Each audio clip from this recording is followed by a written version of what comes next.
Olá, meus amigos, sejam muito bem-vindos. Você está no Godcast.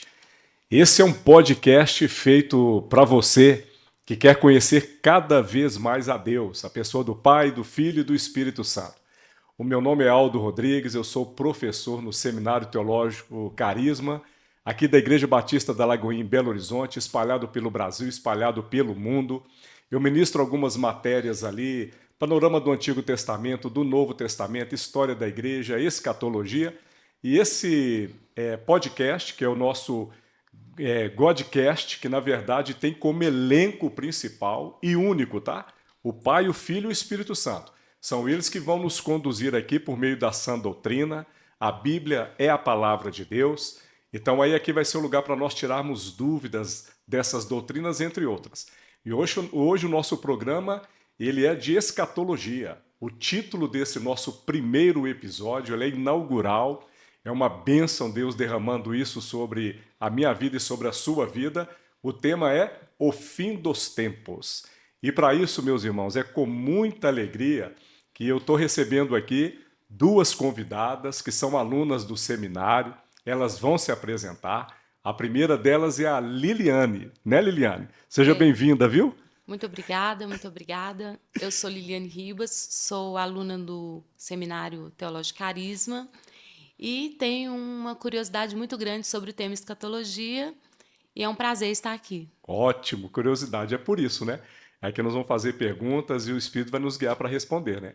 E aí nós temos também a Edilane, é a Liliane Ribas e Edilane Santiago. Está Santiago. aqui conosco também. Fala um pouquinho, Olá, Edilane. pessoal. Eu gosto de me apresentar diferente. Eu gosto de me apresentar assim. Eu sou Edilane Santiago, filha muito amada de Deus. Adoro essa parte. Depois que eu descobri que dá para se apresentar assim, é o máximo. E estou muito feliz, Aldo, de estar aqui hoje, poder fazer mais perguntas, porque o seminário é excelente, mas a gente fica com fome de aprender e a Isso. gente vai tendo, não dúvidas, né? Mais curiosidades, dúvidas também, mas curiosidades que precisam ser supridas, senão a gente vai ficando curioso, Sim. tentando descobrir. Mas é muito bom estar aqui hoje, muito bom ter sido convidada e cheia de expectativa com as respostas, com as Ok, dúvidas. ok. A Liliane e a Edilane está representando aí, ó. E eu também, nós três, né? Representando os cristãos aí em todos os tempos, em todos os lugares. Porque o nosso coração, como a Edilane disse, né? A gente quer aprender cada vez mais com o Senhor. Oséias 6,3 vai dizer isso. Prosseguir em conhecer o Senhor. Então, esse canal também é um canal para nos abençoar, para trazer conhecimento, intimidade com o Senhor, né? E aí nós vamos, já estamos em oração, aguardando que o Espírito Santo aí possa nos responder por meio da Bíblia tudo aquilo que nós desejamos, não é isso? Então, pessoal, olha, Godcast para falar de Deus Pai, Deus Filho e Deus Espírito Santo, para honrá-lo. É como eu já disse, né, irmãs, aqui nós vamos falar então de escatologia. E para quem não sabe, está nos acompanhando, essa é uma doutrina linda da Bíblia, que é a doutrina do fim dos tempos, dos últimos acontecimentos, das últimas coisas. Trabalha com profecias futuras, por exemplo, profecia futura, novo céu e nova terra, corpo glorificado, ressurreição dos mortos, Nova Jerusalém. Trabalha também com profecias inauguradas, que são profecias que já começaram, ainda não terminaram, que é chamado do já e o ainda não. Só para dar um exemplo para quem está conosco, né? Nosso espírito já foi salvo no momento em que nós aceitamos a Jesus como nosso Salvador, e a alma está num processo de salvação e o corpo ainda será salvo só na ressurreição do último dia. Mas a nossa dinâmica, então, aqui vai ser essa, né? Vão bem à vontade, deixar o Espírito Santo ter liberdade. Então, nós vamos fazer perguntas e eu vou respondendo aqui. Então, nós já temos perguntas aí, não temos, Liliane? Vocês trouxeram, Temos, vocês coletaram, explica um pouquinho disso. Parece que vocês coletaram algumas perguntas aí com outras pessoas, né? nós coletamos algumas perguntas com alguns estudantes do curso e eles têm bastante perguntas. Ótimo. E uma das primeiras perguntas que eu vou fazer é: escatologia é um tema que trouxe bastante, vou falar assim, assombro durante muito tempo. Sim, Muitas pessoas tiveram medo. Ou ele aceitava, né, o fim dos tempos mesmo, ou então deixava para lá e seguia a vida, né, sem falar sobre isso. Parece que não eram encorajados a ler o livro de Apocalipse, Não né? era Não tinha encorajado. isso? O pessoal vai Isso. ler o livro de Apocalipse e tinham medo, né? Tinham medo. Até hoje tem, Até tá? hoje tem, até hoje tem.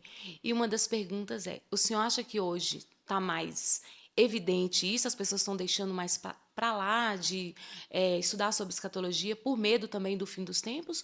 Ou o senhor acha que não, que hoje em dia as pessoas estão mais estudando mais, sabendo mais, porque está aproximando sim o fim dos tempos? Mais Sim. curiosas, né? Mais curiosas. Olha, vamos falar do nosso contexto aqui no Brasil, né? Como professor, o que eu percebo? Eu percebo que, assim, a gente tem quebrado isso. Desde a década de 90, talvez, a gente olhando para trás, esse temor, esse medo, não temor, mas medo, né? Porque parece que a escatologia é muito apresentada, ou na sua grande maioria, como um caos, né, final. Como alguns eventos fenomenológicos assim que a humanidade vai experimentar. E aí, quando a gente vai ler o livro de Apocalipse, com uma interpretação literal, os selos, as taças, as trombetas, com tanta destruição, e Jesus também disse algo bem importante em Mateus 24, que isso me chama muita atenção, sabe? Ele diz assim: haverá uma grande tribulação na terra, como nunca houve e nunca haverá. Jesus usa a palavra nunca na mesma frase 2 vezes. A palavra nunca, não sei se vocês já pararam para pensar nisso, é uma palavra que a gente usa pouco, né? Tem que ser usado com muito cuidado, não tem? Tem até uma frase que eu ouvi uma vez que é assim: nunca diga nunca, né? Então usar a palavra nunca, ainda mais nós cristãos. E Jesus está usando, por quê? Ele está falando da dimensão da grande tribulação, né? Mas parece que os cristãos focam só nessas destruições e esquecem um pouquinho que existe uma escatologia linda por trás, que é o plano final de Deus para toda a humanidade, para a sua criação, para os seus filhos, né? Os seus filhos e a criação, para vivermos no estado eterno, na Nova Jerusalém, com o mal sendo destruído em todas as suas esferas. Quando a gente fala de mal, né? É para não sentir dor mais, não sentir cansaço, não ter preocupações. A gente não vai experimentar nada, né, que seja mal em todas as esferas, emocional, nenhuma. Então a gente esquece muito dessa parte, da salvação que já foi inaugurada para nós. Nós podemos viver uma paz que excede todo entendimento, equilíbrio, apesar das notícias ruins chegarem e baterem à porta. Mas então parece que tem um grupo, eu observo isso, eu até desenvolvi, sabe, o IBGEALDO. IBGEALDO é um termômetro assim, é um medidor dentro de sala de aula. É capaz que 90% dos cristãos, segundo o IBGEALDO, tá? 90% dos cristãos ficam muito voltados para isso. A marca da besta, o anticristo, claro, são eventos escatológicos. Mas tem uma outra escatologia muito linda. E a partir do ensino é que a gente vai quebrar isso, né? E graças a Deus pelo Brasil que a gente está avançando, muitas pessoas interessadas em estar dentro de sala de aula, né? Então, o que vai quebrar isso é conhecimento. Que Deus não encoraje a ignorância, e a gente vai entender verdadeiramente que, ao conhecermos o plano escatológico que Deus tem para nós, Colossenses 1,5 vai falar da bendita esperança que é a volta de Cristo. Às vezes a gente gasta mais tempo pensando nos eventos, né, destruidores, do que na própria volta de Cristo para nós que somos cristãos, e que vai ser o grande dia, né? Maranata, a hora vem, Senhor Jesus. Amém? Agora, E você, Edilane, tem? gente, como eu já fui aluna e sou aluna ainda do Aldo, e eu adoro pegar as frases, né? Aldo? Sim, eu sim, adoro pegar as frases. Então, o que eu fiz? Antes de fazer minha pergunta aqui, eu trouxe umas plaquinhas. Para quê? Para a gente lembrar, né? Até mesmo uma época de sala de aula. E fica muito divertido também, porque faz a gente memorizar algumas coisas. E aí eu vou deixar as plaquinhas aqui, aí se o senhor for falando assim, o senhor pega uma, se sentir à vontade. Ok. E de repente também explicar, né, por exemplo, por que o senhor utiliza essas plaquinhas. Vou pegar uma aqui, ó. Pega essa chave. Deixa eu mostrar aqui o pessoal, pera aí. Olha aí, essa aqui, ó. Pega essa chave e acessa o Pai, né? A chave está na Bíblia, né? A chave são os textos bíblicos que nós precisamos conhecê-los. Às vezes as pessoas pegam chaves erradas, eu chamo de coxinha estragada, né? Pegam uma heresia, fez também de coxinha estragada? Tem aí? Essa é top, presta aqui. Por exemplo, ó, a turma, a gente até faz esse gesto aqui, né? Coxinha estragada. Vou dar um exemplo de coxinha estragada que as pessoas, pouco tempo atrás, me perguntaram. Haverá um arrebatamento. Está lá em 1 Tessalonicenses 4,16. Porém, esse arrebatamento, ele é para os cristãos. A palavra grega ali é harparzo. Ele vai raptar, ele vai retirar, com força, violência, arrancar. Esse é o sinônimo da palavra. Outro dia me perguntaram, mas esse arrebatamento vai ser parcial, independentemente se ele for antes, se ele for no meio ou no fim da grande tribulação, que aqui são interpretações, né? Escatológicas. Não importa, vai acontecer o arrebatamento. Aí me perguntam, o arrebatamento vai ser parcial? Bom, aí arrebatamento parcial é coxinha estragada. Não, ele vai levar todos os cristãos, ninguém vai ficar aqui na terra. Alguns dizem assim, aqueles que acreditam que a igreja vai ser arrebatada antes, o cristão, alguns vão ficar na grande tribulação para ajudar a outros. Não, isso é coxinha estragada, tá batida o carimbo aí, viu? Agora tem essa aqui também, ó. Então, essa eu utilizo junto com a coxinha estragada, né? Que é o chá, queima. Queima porque é heresia, tá bom? Então, quando você vê heresia, irmãos, olha, Calvino vai ensinar algo para nós. Um cão vira-lata defende o seu dono quando ele é atacado. Eu seria um covarde se visse a palavra de Deus ser atacada e não fizesse nada.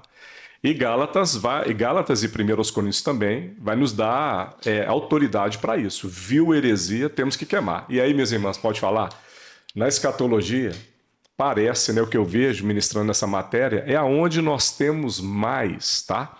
É onde acontece mais aí, eu chamo de flutuação. A gente que vem do mundo, às vezes, com algumas filosofias, né? Algumas religiões pagãs, a gente às vezes quer trazer essa filosofia de lá para cá. E aí quem vai tirar essa filosofia é a palavra de Deus. Ela vai tirar tudo que é crendice, né? Então, em escatologia eu já vi a respeito do destino dos mortos, por exemplo. Uma pessoa morreu. A alma e espírito dela só tem dois destinos. Ou ela vai para o terceiro céu, o salvo, ou ela vai para o inferno, que é o lugar dos condenados, né? Não fica aqui nessa dimensão, não é isso? E algumas pessoas, às vezes, até dizem que elas dormem. É só a gente ler Lucas 16, Apocalipse 6, 9, Atos capítulo 7, quando Estevão está sendo apedrejado, ele fala para Jesus, vendo-o no céu, receba o meu espírito. Então, quer dizer, algumas coisas entram do tipo, não, a alma está dormindo, ou então tem alma penada, vou usar esse termo aqui, ainda na nossa dimensão. Não. Aqui na nossa dimensão, espíritos são anjos, espíritos, né, são anjos ou então demônios. Então, para isso aí nós temos que combater. O que heresia temos que combater mesmo, e é esse jargão aí dentro de sala de aula, né? É o coxinha estragada e o chá queima que é heresia, porque não cabe não. Entendi. Depois eu mostro mais plaquinha. Tá, joia. Vou fazer uma pergunta dos nossos colegas de sala. A primeira é a seguinte, as 70 semanas de Daniel já se cumpriu? Tá. Então vamos lá. Mas eu tenho surpresa para vocês. Depois eu vou fazer pergunta também, tá? Isso aí é de inesperado.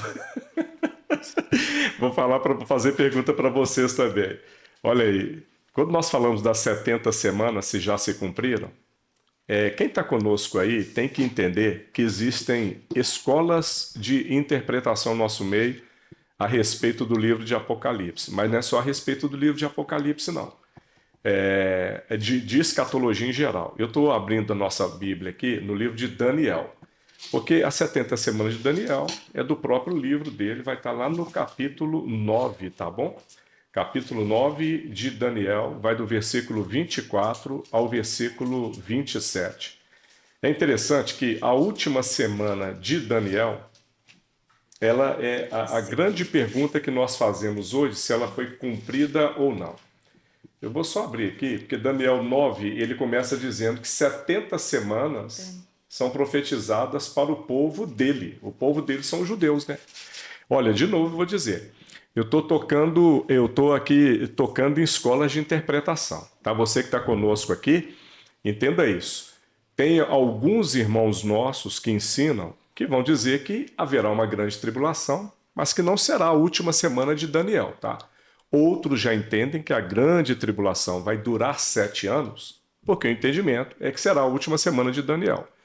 O texto para nós, ele é bem claro, essas que são as chaves que eu digo, sabe? Nós precisamos pegar algumas chaves para acessar o Pai, porque não tem como a gente ler o texto e pensar diferente. Outra situação que é importante, que eu sempre digo, é que nós precisamos aprender sobre cronologia bíblica, né? Quando eu olho para Daniel, eu preciso entender em que ano que ele está. Ele está 550 anos aproximadamente antes de Cristo. Então, quando ele profetiza algo aqui, nós temos que entender a situação que Israel está. Ele está dentro do exílio babilônico. E aí no versículo 24 diz: 70 semanas estão determinadas sobre o teu povo e sobre a tua santa cidade. Pronto. É um tempo de profecia. 70 semanas, nós fazendo conta, vezes 7 dias vai dar 490 dias. Porém, essa profecia ela segue um padrão do Antigo Testamento. Livro de Levítico, livro de Ezequiel, vão dizer para nós que é uma semana de anos. Então não são 490 dias, são 490 anos. Inclusive, historicamente, ele dá o início da profecia. Mas antes de falar do início, ele diz que a profecia, olha, é sobre o teu povo, sobre o teu povo e sobre a tua santa cidade. Quem que é o povo de Daniel? O povo de Daniel são os judeus. E a cidade é Jerusalém. Então a profecia é para eles. E a palavra diz o quê? O que vai acontecer com o fim dessa profecia? Quando ela findar, olha aqui, extinguir a transgressão, trazer a justiça, dar fim aos pecados. Quem é que opera isso? O Messias, que eles aguardavam nas escrituras deles, o profeta, o ungido. Quem é esse? Jesus Cristo. Ele cumpriu todas essas profecias e veio. Porém, nós sabemos que a maioria dos judeus, eles não creem em Jesus como Messias. Eles ainda aguardam o Messias.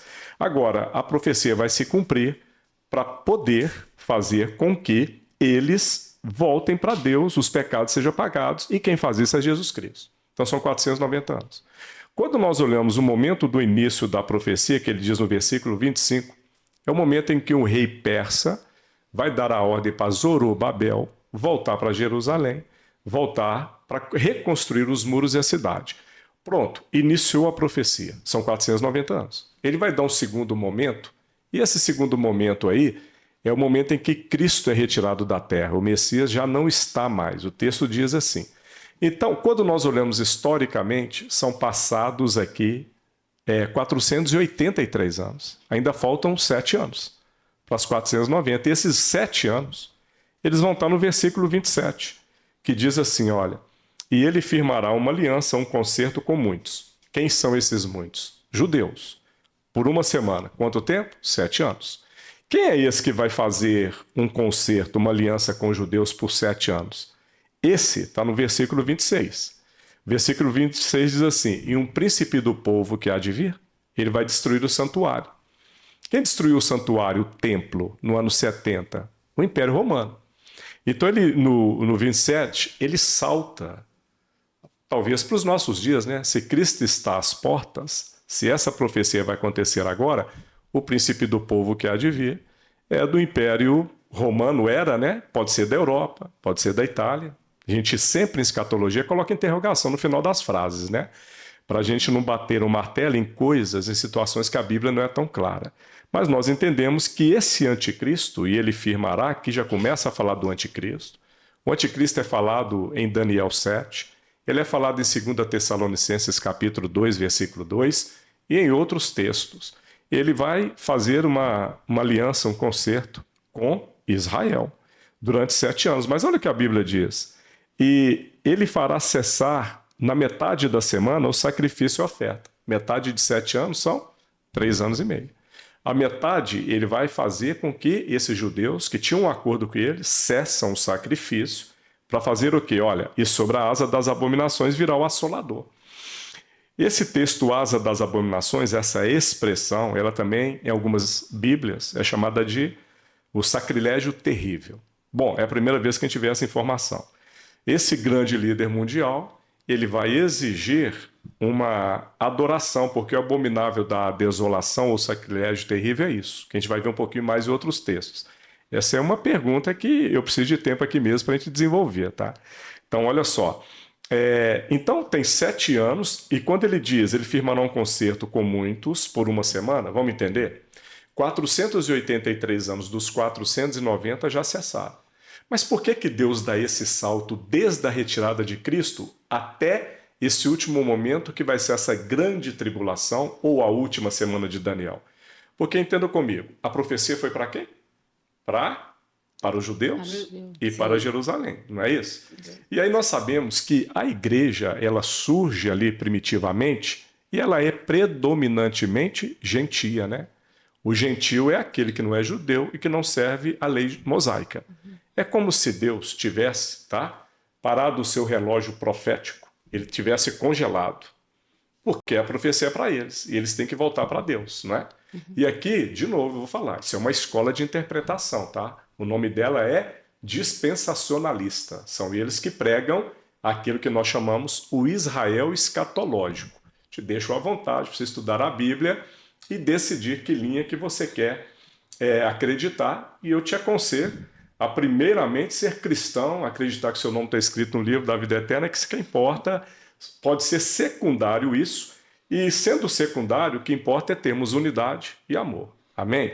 Mas olha só, então a última, ele congela o seu relógio profético, e quando houver aliança, porque começa assim, ele firmará um concerto com muitos. Quando houver aliança, o relógio de Deus dispara de novo para viverem a última semana, porque ele trazer Israel. Aí, com 3 anos e meio, ele vai querer adoração, e ele querendo essa adoração, o israelita vai entender, o judeu vai entender que fizeram um acordo com a morte, uma aliança com o inferno, isso está lá em Isaías. E o que acontece é que quando eles perceberem isso, eles vão virar agora inimigos do último império mundial, né? Que nos dias de hoje chamam de nova ordem mundial, Agenda 2030. A Bíblia fala, no sonho de Nabucodonosor, de Daniel 2, um último império mundial. Não tem lá essa expressão, mas é representado pelos pés de uma estátua que ele sonhou, né? Aquele é o último império, porque a estátua, já reparou? Ela tem uma cabeça de ouro, braços de prata, ventre de cobre, pernas de ferro, e o último ali são os pés de ferro e barro. Está falando do último império mundial. Por quê? Porque os outros anteriores, historicamente, Daniel 2, né? É o quê? Babilônia, Pérsia, Grécia, Roma. O último ainda não veio. E ele, quando ele surgir, virá uma pedra cortada do monte, sem auxílio de mãos humanas, e vai acertar os pés da estátua, mostrando que é a volta de Cristo no último império mundial. Então, voltando aqui, ele vai fazer um concerto uma semana. É aí que Israel vai ficar, né, acuado, inimigo agora do último império mundial, liderado por esse anticristo. As nações vão guerrear contra Israel, e Jesus voltará, Apocalipse 16:16, no vale do Armagedon, que é o vale de Josafá, para congregar todas as nações ali e fazer guerra com elas, encerrando dessa forma aqui esse momento, livrando Israel para Israel reconhecer Jesus Cristo como Salvador. Bom, eu já sei que eu falei muito, talvez surgiram perguntas aí, vocês vão falando, senão eu completo depois. Desculpa, eu só queria entender o seguinte, então, olha, dessas 70 semanas que a gente sabe que é para judeus, né? Os 463 dias já se passaram. Não, são 483 anos. Porque a profecia... Dias, a profecia 483 ela é anos profecia de anos, não é de dias. De dias. É porque ela leva o padrão do Antigo Testamento. Sim, 463 anos já se passaram. Então, a gente tem mais 7 anos. Por isso que é chamada de última semana de Daniel. Tá, então esses 7 anos aí é que ainda está para acontecer. É futuro. Ok. E ele vai acontecer dentro da grande tribulação. Entendi. E lembrando, tá? É uma linha, é uma corrente de interpretação. Entendi. Então, os 463 483. 483, Isso. se cair na prova eu vou colocar 463, já tô vendo. 483 anos. Isso. Os 7 anos que faltam é essa última semana. É a última semana que coincide com a grande tribulação. Que coincide, ok. Eu acho que não é coincidência nada, né? Que tudo é muito perfeito. Não, Mas acho que deu perfeito aqui. Mais uma pergunta, acho que complementa. Daqui a pouco eu falo até do abominável da desolação, que eu falei que vou falar um pouquinho dele, né? Mas vamos seguir. No futuro eu volto aqui. E por que Israel será julgado durante a grande tribulação? Justa, as pessoas fazem esse tipo de pergunta. Israel será julgado? É a última semana na compreensão dispensacionalista, é para o judeu voltar para Jesus. Viram? Então, quer dizer, quando fala julgado, é porque eles serão inimigos de todo mundo. Que, aliás, Israel já é perseguido desde sempre, foi espalhado pelas nações. Ezequiel 36 vai dizer isso. Então, o que acontece é que, quando a gente fala assim, vai ser julgado, é porque dentro da grande tribulação, para se cumprir a última semana dentro dessa escola de interpretação, é para Israel voltar para Deus. Julgado, então, é porque ele vai ser inimigo, vai ser perseguido por Israel, né? E aí é Deus quem vai trazer o livramento para eles na volta de Jesus, Apocalipse 19, né? Na volta para guerrear com as nações, naquilo que é chamado Batalha do Armagedon, linha dispensacionalista, não vou cansar de dizer, porque o que acontece é assim, técnica para reter é repetir. Então a gente vai repetindo, quem está conosco aí, creio que vai ser muito abençoado, porque essa técnica a gente retém mesmo, porque às vezes ele pode ter ouvido um outro ensino. Ele está dentro de talvez uma denominação que o ensina é uma linha contrária a essa. E aqui nós não estamos batendo o martelo e falando para você, tem que ser essa. Nós estamos apresentando, com todo respeito a todas elas, né? Entendendo que o próximo é maior do que todos nós aí, então saber que quem está conosco tem muito conteúdo também bíblico, né? Então é isso. O julgamento será isso, a última semana para eles voltarem, apagar a transgressão, né? Perdoar os pecados, selar o santo dos santos, é isso. Então seria nesse aspecto. Tem pergunta, Liliane? Fique à vontade aí. Tenho perguntas. E o que vai acontecer com a igreja após o arrebatamento? Então, aí o arrebatamento tem 3 correntes de interpretação. Hoje nós começamos aqui com as correntes, né? O nosso Gadcast aí está sendo com as correntes de interpretação. O que acontece? Tem alguns irmãos nossos, dispensacionalistas, de novo, que creem que o arrebatamento pode ser antes dessa grande tribulação, antes da última semana de Daniel. Nós os chamamos de pré-tribulacionismo, porque pré é o prefixo para antes. A igreja arrebatada antes da grande tribulação. Por isso, pré-tribulacionismo. Agora também eles creem no arrebatamento no metade da grande tribulação. São os mid-tribulacionistas, tá?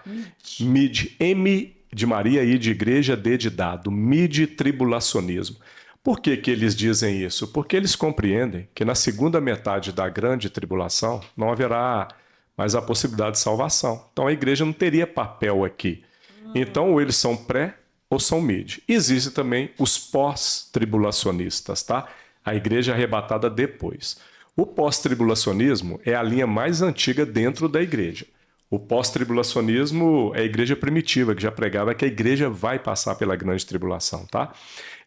Aí, o que a igreja fará? Ela será arrebatada, ressuscita-se os mortos em Cristo, com corpos glorificados, e nós que estamos vivos, aqui agora, se Jesus voltar, nossos corpos são transformados, que nós somos salvos, corpos glorificados, subimos todos aos céus e vamos participar do tribunal de Cristo.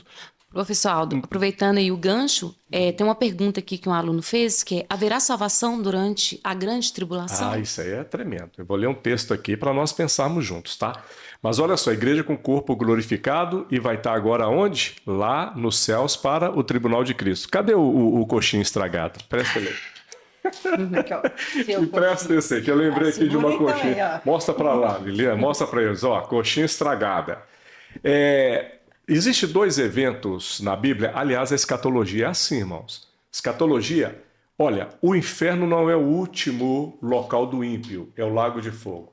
O paraíso e o terceiro céu não é o último local do salvo, é a Nova Jerusalém. Arrebatamento é diferente da volta de Cristo. Arrebatamento encontra-se com Jesus nos ares, volta de Cristo, Monte das Oliveiras, ele colocará a planta dos seus pés. Vai percebendo que a escatologia tem esses eventos parecidos, mas não são os mesmos. E aí a igreja vai passar pelo tribunal de Cristo, para receber galardões segundo as suas obras úteis. Reconhecimento, isso é de Deus. Ele é que quer entregar reconhecimento para quem operou obras úteis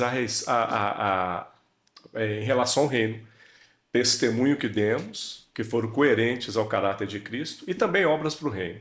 E ele vai entregar galardão. Quem não tiver vai ter um constrangimento, mas não se perde salvação.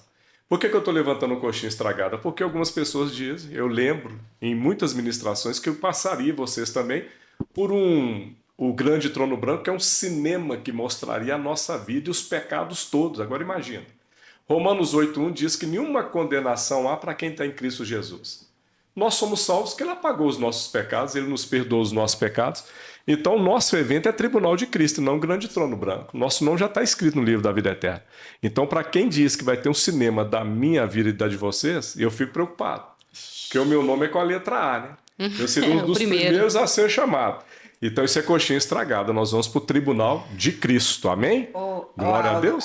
Eu já vou... Que tem uma para responder, não é? Não, que a Liliane fez uma pergunta que eu fiz toda essa introdução para responder. Só um instante, Edilane, foi?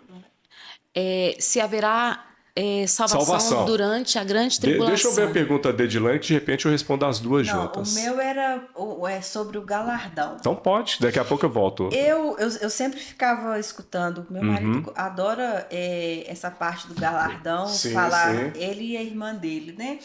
Eu ficava assim, gente, essa história de galardão, eu fico pensando assim, para mim seria tão prazeroso encontrar Cristo que isso já me satisfaz plenamente. Também penso, Só que assim, a sua frase agora falando sobre o reconhecimento e que as pessoas vão ficar um pouco assim, talvez chateadas por não receberem. Qual que é assim o valor disso para a gente buscar, né? Não como buscar um reconhecimento pelo que nós fazemos diante ao reino, mas qual que dizemos assim, a pontuação, né, para a importância disso. A partir do ponto que você disse que a presença de Cristo para nós vai suprir tudo, né? Sim. A gente chegar nos céus e encontrar com Jesus, a gente pensar em galardão parece até bobagem, né? Mas olha só, são vários textos, né? O primeiro deles é Apocalipse 22:12, que diz assim, ó: E eis que cedo venho, e o meu galardão está comigo para dar a cada um segundo a sua obra. Então ele vai entregar. Agora, essa obra não é só o que nós fazemos para o reino. Por exemplo, se nós estivermos aqui agora, nesse Godcast, fazendo com coração, com a motivação correta, querendo glorificar o Pai, o Filho e o Espírito Santo, por isso que leva esse nome, que o elenco tem que ser eles, toda adoração para eles, aí nós estamos fazendo uma obra útil para o reino, né? Agora, se ela tiver, às vezes, um fim, né, econômico ou de qualquer outra espécie, perde-se um pouco do valor. O que nós fazemos para Deus tem que ser com o coração. Isso é 1 Coríntios 13. Eu poderia entregar todos os meus bens e dar para as pessoas, sem amor nada disso valeria. Filipenses 2,5, Jesus dizendo, né, de sorte que haja em nós o mesmo sentimento que houve em Cristo Jesus. Qual o sentimento que houve nele para ele se esvaziar? Amor. Então nós temos que fazer por amor. Fez uma obra por amor, tem galardão. Entendi. Agora, e o nosso testemunho também? Às vezes que nós estamos crescendo de glória em glória, de repente a gente falha em algum testemunho, o tribunal vai mostrar também que a gente não cooperou. Entendi. Que às vezes a gente fez uma obra inútil, mas não perderá a salvação. Olha aqui, 1 Coríntios 3, está escrito assim no versículo... Eu vou pegar o texto aqui que fala do prejuízo que a pessoa receberá. Está escrito assim, 15. Se a obra de alguém se queimar, sofrerá prejuízo, detrimento, dano, mas o tal será salvo. Lá nós estaremos salvos. Que prejuízo é esse? Que dano é esse? O dano pode ser do constrangimento, né? De tudo ser revelado. Porque a palavra diz que nós compareceremos. A palavra está em 1 Coríntios aqui, todos comparecerão. E a palavra comparecer aqui, ela no grego é phaneron. E ela diz tornar manifesto o que estava escondido. Então, às vezes, ninguém me viu fazendo, eu fiz, sou salvo, mas Deus vê e vai ter constrangimento. Né? Da minha forma simplória, assim, né, de entendimento, eu posso comparar, assim, Caim e Abel, a questão da oferta, que de você entregar uma oferta, um coração para glorificar a Deus. Precisaríamos assim. Sim, precisaríamos ler mais o texto de Caim e Abel para ver se cai dentro dessa situação. Mas, bom, para a gente já começar a compreender, sim. Um levou uma oferta, né? Boa ao Senhor, com o coração. Uma outra parte também seria assim, vamos supor que Caim tivesse entregado tudo bonito, mas no coração ainda não foi por amor. É o que 1 Coríntios 13 diz. Se a gente estiver fazendo aqui essa reunião, esse programa, né? E os fins, às vezes, é para o quê? Desfilar um talento ou qualquer outra situação, não tem um fim proveitoso, né? Evidentemente que a gente é salvo pela graça, pela misericórdia, não é dom, não é mérito, não é obra, mas o Espírito nos alcançou e a palavra vai dizer, um corpo sem Espírito é morto. Assim como fé sem obras também. Jesus, em João 4, vai dizer: uma comida eu tenho para comer, fazer a vontade daquele que me enviou. Nós temos que ter esse anseio, essa sede. Por isso nós estamos reunidos aqui, né? Para sermos edificados, para edificarmos, não é? Porque aquilo que chegou até nós, nós queremos entregar. Então, se ela tem motivação correta, muito bom. Agora, você perguntou, a gente vai chegar nos céus e receber galardões. Mas o mais precioso da gente saber é que mesmo as nossas coroas, que naquele grande dia nós poderemos tirar das nossas cabeças e ofertar a Jesus, colocando aos teus pés, melhor do que ficar puxando Jesus e falando: olha o que eu fiz, é entregar as coroas, é saber que essa coroa que nós estamos ofertando para ele não veio de nós. Na verdade, quem está ofertando é o Espírito Santo por meio do dom, por meio de toda a obra dele em nós, de toda a capacitação que ele é que nos entrega. E aí eu quero até falar para quem está conosco aí: não vem de nós. Você tem um chamado, você é importante para Deus, você é uma semente. Semente, muitas vezes, não sabe o potencial dela ainda não, tá? O potencial, quem sabe, é Deus. Deixa ser regado por Deus, deixa ele te plantar onde você tem que estar e todos os frutos vão acontecer através da tua vida, porque ele é que vai dar o crescimento. Mas então já imaginou, quando nós chegarmos lá, a gente vai saber que foi o Espírito Santo que concedeu. Por quê? Ele é tão amoroso que não quer que nós cheguemos lá de mãos vazias. Isso é tremendo, né? É a noiva levando um dote para o noivo, não chega de mãos vazias. Quer dizer, nem a coroa que nós vamos apresentar para Jesus vem de nós. Tudo é por meio dele. Isso é amor demais, né? Sobre as nossas vidas. Né? Verdade. Lá tem uma pergunta, né? Eu não respondi, né, Liliane? Você pode fazer de novo, por favor? Haverá salvação durante a grande tribulação? Então, isso é uma pergunta. Olha só, irmãos. Nós temos algumas obras, né? Que estão até em cinemas, né? E livros também, que depois do arrebatamento, aquele dispensacionalista, arrebatamento antes da grande tribulação, pré-tribulacionismo, que algumas pessoas ficaram, lembram? Vocês já viram esses filmes ou leram? Sim. Algumas ficam, poxa, teve um arrebatamento, nós ficamos, agora nós temos que correr atrás para sermos salvos. Deixados para trás. A Bíblia, a Bíblia não deixa margem para isso não, tá? Eu vou ler aqui no texto com esse entendimento que aqueles que estiveram entre nós, aqueles que congregaram, que foram em reuniões, que ouviram a palavra, entenderam e mesmo assim rejeitaram essa palavra da verdade para serem salvos, dentro da grande tribulação, elas vão acreditar na mentira de Satanás, vão acreditar no anticristo, no sistema último mundial. Quem será salvo? Será salvo quem às vezes ouviu, não compreendeu, quem nunca ouviu, não compreendeu. E quais são os textos que eu entrego para isso aí? Nós vamos ler primeiro o livro de 2 Tessalonicenses, capítulo 2, porque aqui vai falar sobre essa possível não salvação daqueles que rejeitaram a palavra. O apóstolo João vai dizer assim: eles estavam entre nós, mas nunca foram nossos, na sua terceira epístola. Jesus vai dizer que é o joio e o trigo. Né? Qual que é a diferença? O joio tem aparência, mas não tem fruto, né? O trigo tem aparência, tem fruto, e quando dá frutos ele até se curva. Então Jesus disse, João disse, que teriam pessoas andando conosco, Paulo também, 1 Coríntios, que não seriam de Deus. São pessoas que vão chegar no grande trono branco, lembra o juízo, que eu falei que é diferente do tribunal de Cristo? O grande trono branco é Apocalipse 20. Vai chegar lá e vão dizer: em teu nome eu fiz. Jesus disse isso. E ele vai dizer o quê? Eu não os conheço. Então são pessoas que não nasceram de novo, que não arrependeram dos pecados, mas estavam no meio. Olha aqui, 2 Tessalonicenses capítulo 2. Ele diz assim, olha, eu vou pegar do versículo mais importante para nós, porque a pergunta dos nossos irmãos aqui em Tessalônica era da volta de Cristo. Eles dizem no versículo 1, Paulo diz: ora, irmãos, rogamo-vos pela vinda de nosso Senhor Jesus Cristo e pela nossa reunião com Ele, que não vos movais facilmente do vosso entendimento, nem vos perturbeis. Eu vou para o versículo 3, para o 4, olha, 3 mesmo. Ninguém de maneira alguma vos engane, porque não será assim, sem que antes venha o abandono da fé, a apostasia, que já aconteceu historicamente na Europa, que é berço do cristianismo, e se manifesta ao homem do pecado, o filho da perdição. Agora ele começa a falar do anticristo.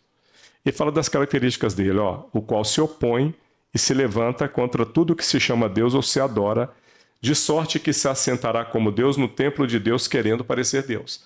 Aqui já é informação daquilo que ainda vou falar aqui, que é o abominável da desolação. Lembra que a gente começou a trabalhar com ele?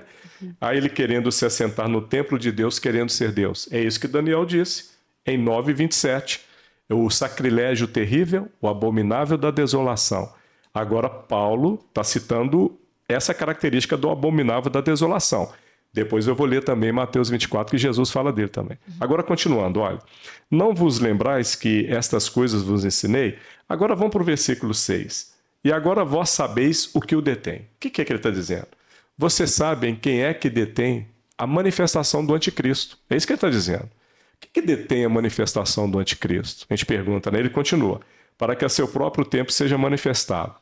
Porque já o mistério da injustiça opera, somente há um que agora resiste, até que do meio seja tirado. Tem um que o resiste, até que do meio seja tirado. É daqui desse texto também que os dispensacionalistas creem no pré-tribulacionismo, que é o quê? Arrebatamento da igreja antes da grande tribulação. Porque eles entendem o quê? O Espírito Santo e a igreja opõem contra a manifestação do anticristo. Quando do meio ele for tirado, a igreja é retirada no arrebatamento, o anticristo se levanta. Esse é um pensamento que eles ensinam. Versículo 8. E então, né, já que ele saiu do meio, o Espírito Santo, assim, a igreja.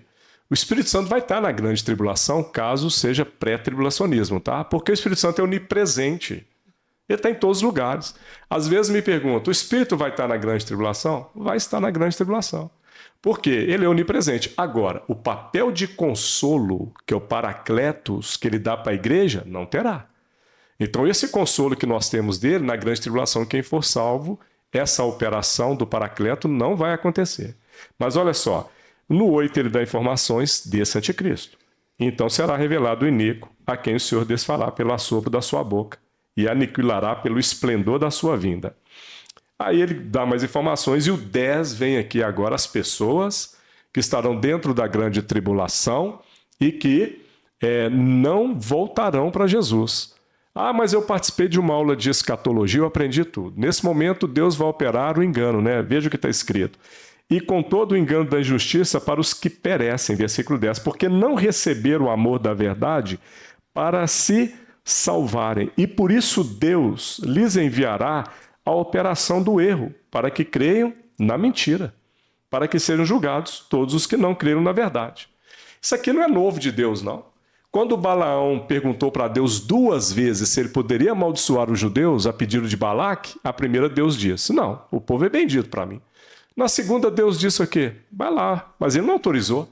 Ele já tinha falado o que ele queria. É tanto que Balaão está no livro de Apocalipse, né? Infelizmente, como um homem condenado, né? A doutrina de Balaão. Ele faz isso também com Faraó e Moisés. Ele respeitou o endurecimento do coração do Faraó.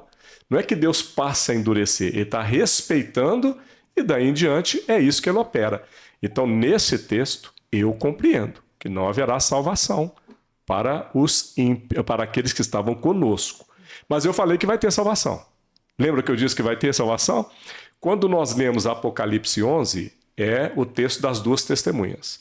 São 2 homens que estarão na interpretação literal, aqui na grande tribulação, e quando eles morrerem e subirem aos céus, vai ter um terremoto em Jerusalém e muitos glorificarão a Deus. Quando a palavra diz que eles vão glorificar, é porque tem salvação. Né? Porque o plano salvífico é o plano principal de Deus, desde Gênesis, no final do 3, o capítulo 3, quando um animal é morto, sacrificado, a pele dele veste Adão e Eva, ali, irmãos, nós já estamos vendo a graça. O plano salvífico é o principal plano de Deus. Jamais Deus vai inaugurar um tempo novo, aqui nós estamos falando de grande tribulação, e ele não vai ainda promover salvação. Isso é próprio do Senhor. A não ser, talvez, um último período da grande tribulação, que os homens vão buscar a Deus e já não vão encontrar, né? Talvez ali seja a ira de Deus mesmo. Mas é por isso que eu estou ensinando dessa maneira. Você ia falar alguma coisa aí, né, Liliane? Fica à vontade. Eu ia falar o seguinte, porque eu tive o privilégio de nascer num lar cristão, né? Então, assim, eu fui educada e ensinada muito diferente do que hoje eu tenho aprendido sobre o fim dos tempos mesmo. Então, assim, eu, na minha época de adolescente, eu aprendi que teria, sim, salvação na grande tribulação. Só que aí, olhando por esse lado, é como se fosse assim, uma terceira oportunidade. né? É. Uma terceira oportunidade. Porque se fosse o caso de haver salvação durante a tribulação, né? Sim, Deus, ele quer salvar. Ele quer salvar. Mas esse texto aqui, eu leio por várias vezes, não sei se vocês chegaram a essa compreensão. Ele vai, o engano, né? Vai operar para aqueles que ouviram e não creram.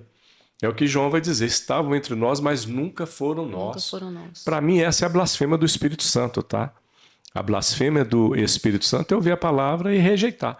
Blasfêmia do Espírito Santo não é num dia de dor, a gente falar assim, ô senhor, o senhor esqueceu de mim? Cadê? Olha aqui que eu estou sofrendo. O senhor nem parece pai. Isso é coisa da nossa imaturidade espiritual. Né? Blasfêmia é rejeitar. Me dá medo. Né? É isso que me dá medo. Porque... Respondeu? Respondeu, porque também, se a gente for olhar por esse lado, é até um tanto perigoso falar sobre isso, porque senão tem aquelas pessoas também que poderiam acreditar que poderiam ficar e ainda serem salvos. Tipo assim, né? Tipo, eu tenho um escape, eu acredito no pré-tribulacionismo, a igreja vai ser arrebatada antes, então eu tenho um escape para depois. Lá no finalzinho eu consigo, se eu não conseguir isso aqui, aí. lá na frente eu consigo. De Deus não se zomba, né? O que o homem planta, ele colhe. Deus é justo.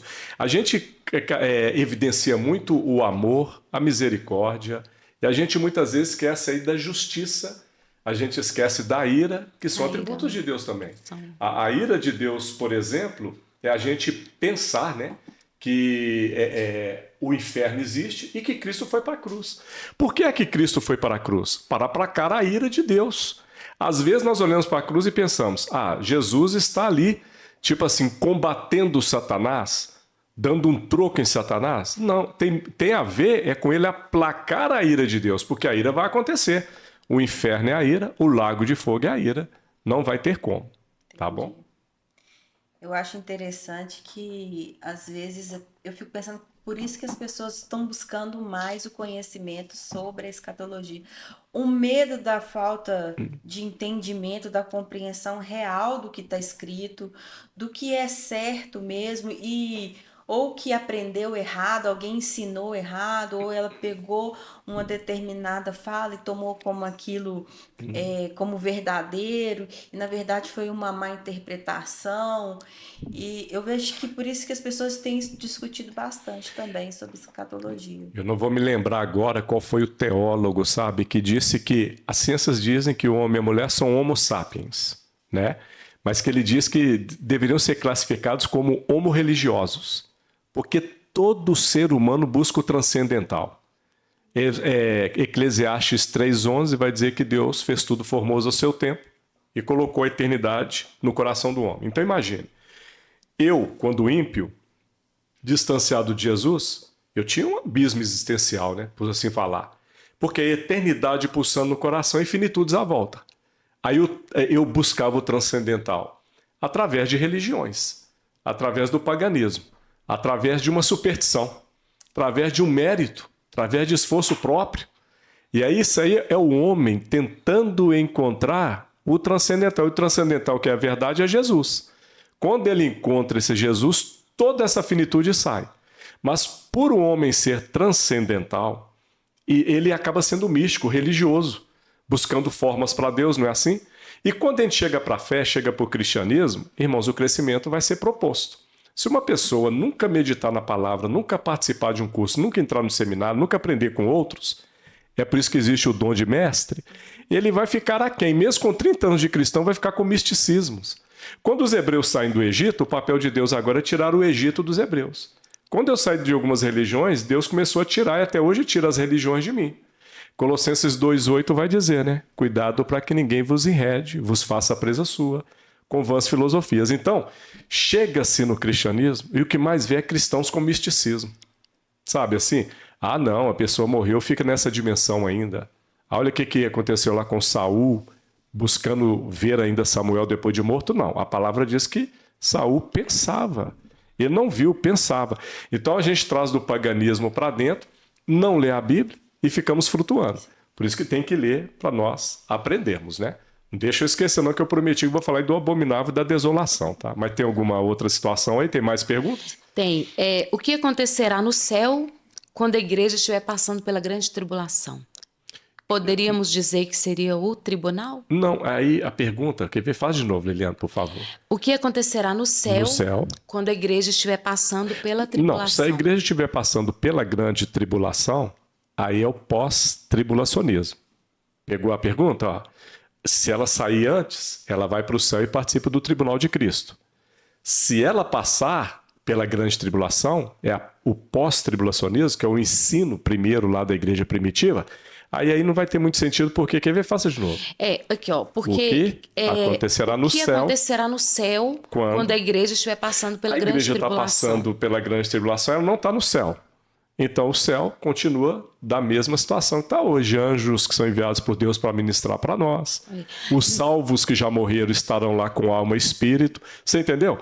É porque parece que a pergunta aí está sendo feita assim. A igreja, o que está fazendo lá? Mas se ela está passando pela grande tribulação, ela não subiu ainda, né? Não, porque eu acho que o senhor já tinha até respondido essa questão quando o senhor falou a respeito do tribunal de Cristo. De Cristo que a gente vai estar. Né? Então, assim, a pergunta ela já ocorre e aí ela já começa outra. Que, ó, nessa data podemos dizer que há o tribunal de Cristo? Isso. Há o tribunal? Aí sim, então. Então, assim, o que acontecerá com a igreja quando estiver ocorrendo a grande tribulação? Aí é melhor, a pergunta fica mais clara, porque a grande tribulação virá sobre todo mundo. Se a igreja foi arrebatada antes, ela está no tribunal de Cristo. Quem estará dentro da grande tribulação? Quem não foi salvo. Quem não aceitou Jesus como sacrifício na sua vida, arrependeu-se. Olha, isso aqui é muito importante, tá? Atos 3,19. Arrependei-vos e convertei-vos, para que sejam apagados os seus pecados e você possa vir experimentar tempos de refrigério pela presença do Senhor. Atos 3,19. Romanos 10,9. Se crer no coração e confessar. Então, quer dizer, o que é essa salvação que Jesus propõe? É bom a gente falar para quem está nos acompanhando aqui, que o público, a gente sabe que abrange aí muitas pessoas, né? O que nós falamos de salvação? O que Deus entende, biblicamente, é que todos nós somos criaturas, tá? Agora, filhos, João 1,12. A todos quantos o recebeu, deu-lhes o poder de ser chamado filho de Deus. Quer dizer, quem recebe Jesus como único, suficiente Salvador da sua vida, quem arrepende dos seus pecados e começa um processo de conversão.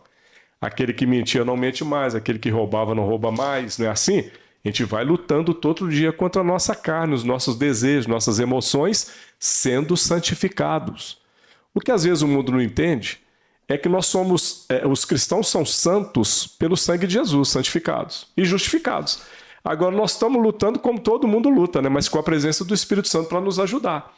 Então quer dizer, essas pessoas que nasceram de novo por meio do sacrifício dele, eu achei muito importante ensinar isso aqui, não estarão na grande tribulação e subirão. Quem vai ficar aqui então? Aquele que não deixou a sua condição de pecado, não aceitou Jesus como Salvador. Não é só crer que Jesus acredita, é entregar a sua vida, é querer olhar para ele através da sã doutrina. Da santificação, né? Justo. Olhar para a doutrina e falar, eu quero ser parecido com ele. Deixar que o caráter dele seja impregnado na pessoa. Agora ela sabe que tem algumas coisas que não convém mais fazer. Isso é a santificação. Foi salva. E não é por mérito, tá? Lembra do nosso irmão da cruz, aquele ao lado de Jesus? Que depois ele vai dizer, olha, lembre de mim quando vieres no teu reino. Jesus vai dizer, hoje mesmo estarás comigo no paraíso. Foi salvação. A frase dele mostra arrependimento. Antes ele diz, né, nós estamos aqui devidamente. Ele não. Ele já está se arrependendo. Lembra de mim. Olha o coração dele. Então, não teve obra alguma. Foi salvo ali naquele momento e está salvo. É um irmão nosso que estará conosco na Nova Jerusalém. Aldo, eu aprendi esses dias, eu não sei se vai ser coxinha estragada não, mas, né? A gente já levanta a placa. Separa aí, Liliana. Cuidado, abaixa um pouquinho aí antes. Olha só, quando eu me converti, eu tinha essa preocupação, assim, de estar bem para poder seguir exatamente o que a palavra de Deus fala. Então, por exemplo, converti hoje, batizei, fiz todo o processo. Então, se a partir de hoje eu paro isso, eu paro aquilo outro. Na verdade, esses dias eu vi o seguinte, e assim, a santificação, ela é gradual, porque a gente toma conhecimento também do pecado, dos nossos erros, gradativamente. Então, assim, logicamente que não é sozinhos, porque a gente tem padrões do mundo que são padrões que não encaixam, não são a verdade de Deus, né? O mundo jaz no maligno, a palavra diz. Exatamente. Então, a gente toma conhecimento daquele errado através do Espírito Santo. Sim. E a gente vai conduzindo para a santificação, que é tentando melhorar cada vez mais. E assim, só que de uma certa forma também o que eu peguei para mim apesar desse entendimento, que a gente não pode fazer ficar assim, não, deixa eu entender um pouco melhor se é pecado ou não. A gente sabe que é pecado. Quando o Espírito Santo ele interage conosco, a gente sabe ali que é pecado, só que a gente fica meio que disfarçando para não entender que é realmente pecado, começa a dar um jeitinho. Então, o que precisa ser feito é talvez entender que é o Espírito Santo que vai nos convencendo, vai nos orientando, mas que também precisamos, assim, hoje eu sei, hoje eu posso seguir e fazer diferente. Obedecer a palavra. Exatamente, obedecer a palavra. Uma coisa é você cair, uma outra coisa é você querer cair, porque não, lá na frente eu tento me convencer mais que isso está certo e errado, né? Sim. Então, hoje em dia eu penso nessa vertente. Entendo que não é de imediato, mas também entendo que precisa ser trabalhado todo dia e tomando com respeito a palavra, tomando o que o Espírito Santo está falando conosco. Né? Sim. Eu queria fazer uma pergunta em cima do que a Edilane falou. Sim. Porque eu acho que ali há duas questões, né? A questão do gradual, da salvação gradual, né? Aquele irmão que converteu, nasceu de novo, já está salvo. Há muitos anos, e que nasceu de novo, está salvo. Está salvo. Agora também tem outra questão. Aquele que não conhecia o Senhor, né? Aí a gente volta lá no galardão, que eu acho que, né? Aquele que não conhecia o Senhor, converteu, aceitou Jesus ali como seu Salvador, está salvo e partiu dessa terra. Então, há duas questões no que a Edilane está falando, né? Sim. A gradual, a salvação gradual e a salvação instantânea. Sim. Seria assim?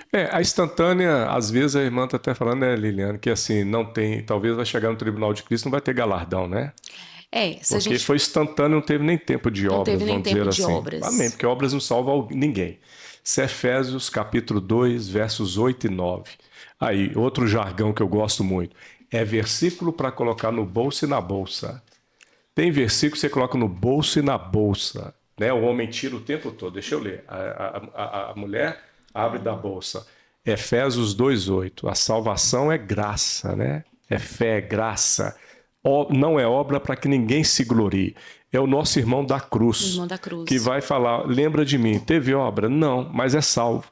Agora é lógico que a Bíblia vai dizer, quem já nasceu de novo, acaba tendo obras, porque ele é impulsionado a entregar o que ele está recebendo. Mas, então, vamos lá, não tem mérito. Tem pessoas que às vezes trabalham equivocadamente dentro da fé, que eles querem apresentar alguma coisa para Jesus fazendo para poder retribuir, para poder compensar, para poder pagar. Não tem nada que nós possamos fazer para pagar. A Bíblia vai dizer por 4 vezes que o justo viverá pela fé. Nós somos justificados. Não, que não existe um justo sequer e que o justo vive pela fé. Em nós mesmos, meu Deus, quem nós somos, né? Se projetar todos os nossos pensamentos de um dia em um telão, o que viria? Agora, nós somos justificados por meio de Cristo, não vem de nós, é dom, é Ele. Então não tem nada que uma pessoa possa fazer para ser salvo. Mas por que nós fazemos as obras? Porque Ele nos alcançou, é por meio do amor, e nós fazemos. Agora, sobre o que Edilane disse, olha o que está escrito aqui em Romanos 12, 2. E não vos conformeis com este mundo, mas transformai-vos pela renovação do vosso entendimento, para que experimenteis qual seja a boa, agradável e perfeita vontade de Deus. A gente chega para a fé com uma cosmovisão do mundo. E aí nós vamos entender o que é do mundo e o que é do reino de Deus através da Bíblia. Por isso que exige-se meditação na palavra. Aí a gente vai para Efésios 4, 27 e 26 ali, que fala, orai e não pequeis. Que não saia da nossa boca uma palavra torpe, que seja para fim de edificar. Aí uma pessoa que às vezes na cosmovisão dela Já é normal ela falar um palavrão? Porque ela cresceu num ambiente assim. Às vezes o palavrão é uma coisa que eles falam para falar tipo assim, puxa vida, Normal. uau, eles soltam um palavrão. Quando ela se defronta e encontra com Efésios, ele vai entender que a nossa boca, também em outros textos, é fonte de vida e de morte. Então ela já começa a entender, puxa, palavrão não é uma coisa para eu estar falando. Então, salvação é um processo inicial que fecha na glorificação.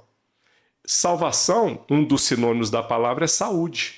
Então, salvação dá um estilo de vida para nós, um ritmo que nós vamos sendo saudáveis a cada dia, até que Jesus volte, né? Então, por isso que nós estamos crescendo de fé em fé. O que Provérbios 4,18 diz? A vereda do justo é como a aurora do dia, vai brilhando mais e mais até virar dia perfeito. É a condição que nós estamos. Então, olha aqui, metanoia. Não vos conformeis, é metanoia, transformação de mente, a cosmovisão. Se a pessoa não meditar, ela não vai experimentar uma salvação proposta do dia a dia, para ter equilíbrio em tudo. Por isso que às vezes a gente vê alguns cristãos já nasceram de novo, mas você vê, encontra com você, está reclamando disso, reclamando daquilo outro, está tomando atitudes erradas, né, sem sabedoria, porque até sabedoria Deus dá. A Bíblia diz, peça a sabedoria que Ele te entrega, né? Então, se você meditar na palavra de dia e de noite, você vai prosperar em tudo. O primeiro salmo diz isso. Então, trata-se de um estilo de vida. Fé é o estilo de vida para nós. Então, não é por obras, como a Liliane diz, e Edilane aqui é processo, tá bom? É o caso da plaquinha aqui que eu guardei, já ainda já não? ainda não. Aí, Olha aí, deixa eu mostrar para a turma. É. Já ainda não é profecia inaugurada, né? O nosso espírito foi salvo, a alma está sendo salva e o corpo será salvo. Isso é uma frase de Watchmani, no seu livro Autoridade Espiritual, né? Meu espírito já foi salvo, a alma está sendo. É Paulo dizendo, o que eu quero eu não faço. Lutero tem uma frase também tremenda que é assim, eu pensava que o velho homem morreria afogado nas águas do batismo e descobri que eu o afogo todos os dias. É isso, todos os dias, né? O velho homem, aquele da natureza, né? Ele bate a porta assim, querendo aflorar a minha vontade, o meu desejo, o meu eu. Alguém me afrontou, vou descontar. Vou lá, hoje mesmo vou no Instagram, no Facebook, ele vai ver comigo. É a alma, né? Que está em processo de salvação. Mas quanto mais alimentado da palavra, mais isso aí é dominado. Pois não, fique à vontade aí. Se quiserem fazer algum comentário também, fica na liberdade, tá? Tenho algumas perguntas dos alunos, né? Vou voltar aqui às perguntas dos alunos. Uma das perguntas do irmão, ele perguntou assim, quando iremos ver ao Senhor Jesus Cristo? Quando iremos ver? Antes, durante ou depois da tribulação? Tem 2 momentos aí, tá? Pela fé nós já vemos, né? Romanos 8, versículo 22, é isso mesmo. Versículo 22, eu vou abrir, tá? Que falhou aqui qual é o versículo, eu quero ver. Olha só. É quando Paulo vai falar que o nosso corpo geme, né? Olha aí a atenção do Jairo ainda não. O nosso corpo geme, porque ele deteriora-se, ele vai envelhecendo, tem hora que bate o esquecimento, cansa-se, não consegue cumprir uma agenda, às vezes é o corpo. Olha ele dizendo no versículo 23 de Romanos 8. E não só ela a criação, né? Mas nós mesmos que temos as primícias do Espírito também gememos em nós mesmos, esperando a adoção, a saber, a redenção do nosso corpo. É a ressurreição do corpo, né? Ou a glorificação do mesmo, se Cristo voltar e estivermos vivos. Agora o 24. Porque em esperança somos salvos. Ora, a esperança que se vê não é esperança, porque o que alguém vê, como esperará? Mas se esperamos o que não vemos, com paciência o esperamos. Então, nós, já por meio do Espírito Santo, vemos Jesus. Relacionamos com Jesus, temos comunhão com Ele, mas como é isso? Por fé. Os meus 5 sentidos não tocam em Jesus, não provam que Jesus existe. Mas é pela fé que nós sabemos que Ele está aqui. Que Ele é que nos conduz, Ele vai estar conosco até a consumação dos séculos, o Espírito nos consola. Agora, a pergunta dele é de forma natural, né? Quando é que nós vamos ver Jesus? A pergunta dele é de forma natural. Quando iremos ver o Senhor? Eu acredito que ele está perguntando assim, naquele versículo que fala que todo olho verá. Todo olho verá. Apocalipse então é natural. 1:7. Natural. Agora vamos lá, em dois momentos, tá? Em 2 momentos. Ou no momento da nossa morte, se acontecer aqui essa morte, né, acontecer comigo hoje, Eu já encontro com Física. Jesus hoje. Porque ele está nos céus, no terceiro céu, que é o paraíso, com o corpo glorificado. A encarnação de Jesus não foi momentânea, foi definitiva. João ouviu lá em Apocalipse 1. Então eu morrendo, chego e já vejo Jesus através da minha alma e do meu espírito.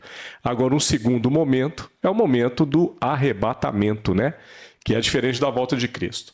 Mesmo sendo o arrebatamento antes, no meio ou depois. Ele arrebatou, corpos glorificados nós aqui, imagina, está voltando hoje, consegue ver? E já tem o corpo glorificado, transformado, subimos até as nuvens e encontramos com ele, e ele nos conduzirá como noivo que conduz a sua noiva para o terceiro céu. Então são esses dois momentos. Quem já foi recolhido pelo Senhor, eu não consigo nem falar morreu mais, que essa palavra morreu, né? Para mim já foi cortada, porque a morte é para o ímpio, mas para o salvo é o recolhimento do Senhor, ao qual ele tem prazer em recolher os seus. Então essas pessoas que viveram entre nós já foram recolhidas, já conseguem, já contemplam, né, a Deus. Isso aí é Apocalipse 6:9, vai dizer isso.